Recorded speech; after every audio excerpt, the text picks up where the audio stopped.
და ამ გუნდში იუვენტუსში თამაშობდა ერთ-ერთი ასეთი დიდი ფეხბურთელი, რომელსაც ქვია ალესანდრო დელ პიერო. გაგონიათ? ეხლა რა მოხდა? აი ამ ალესანდრო დელ პიეროს ერთგულებაზე ვამბობ. როდესაც ეს გუნდი რაღაცების გამო დააჯარიმეს და მეორე დივიზიონში გადავიდა, ანუ მთავარ მასში კი სერია A-ში კი არა, არამედ სერია B-ში გადავიდა. Manchester United-ის მთავარმა მწვრთნელმა, არა, ალექს ფერგიუსონმა დაურეკა დელ პიეროს და შესთავაზა, რომ გადმოსულიყო მის გუნდში. ახლა Manchester ისეთი გუნდია, რომ ყველასთვის საოცნებო და სანუკვარია, რომ იქ ითამაშოს, მაგრამ დელ პიერომ ნახე რა უთხრა. მაშინ, როდესაც მის გუნდს უჭირდა, ის ვერ დატოვებდა.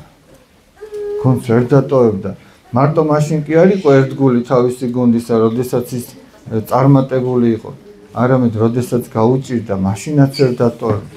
ეს ნამდვილი პასუხი იყო, თან ეს კაპიტანია გუნდისა და ეხლა ის რაზეც თქვენ მთხოვეთ, ის უნდა გაჩვენოთ. მის შესახებ იხსენებს ერთ-ერთი კიდევ ძალიან კარგი ფეხბურთელი, თქვენ მიხვდებით, არა, რამოსი არ არის, არა, ეს არის ფაბიო კანავარო. და ნახეთ რას ამბობს. როდესაც იუვენტუსი მეორე დივიზიონში დაქვეითდა, მე რეალ მადრიდში გადავედი. ანუ ამან დატოვა ეს გუნდი. ეს ისე არ მოიქცა როგორც დელ პიერო. ამან დატოვა გუნდი.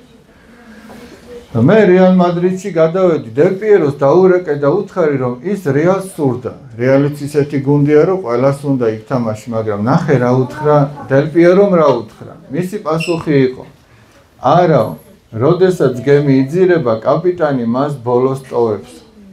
და კანავარო ამბობს და მეო საკუთარი თავის შემწყო. რატო შეწყო? თავისი გუნდი დატოვა. ამ კაცმა არ მიატოვა. ეს კაცი არის ბეღურა. ამან არ მიატოვა თავისი გუნდი. გასაჭირში არ მიატოვა. მაგან არა. ეს არის ვაჟკაცობა. ესე იქცევიან ადამიანები. აი როგორც ეს დელ პიერო მოიქცა.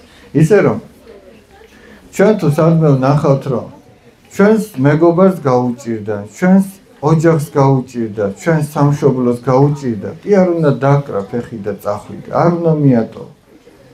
შენ იქ უნდა დარჩე, სადაც ის შენი არის. მეგობარი, ოჯახი, სამშობლო თუ შენი გუნდი თუ შენი კლასი თუ ასე შემდეგ. შენ თუ ბეღურა ხარ, შენ თუ აი დელ პიეროს ხასიათი გაქვს, ეს ვაჟკაცური, შენ იქ უნდა დარჩე. ერთად უნდა გიჭირდეთ, ერთად უჭირდათ დელ პიეროს და იუვენტუსს.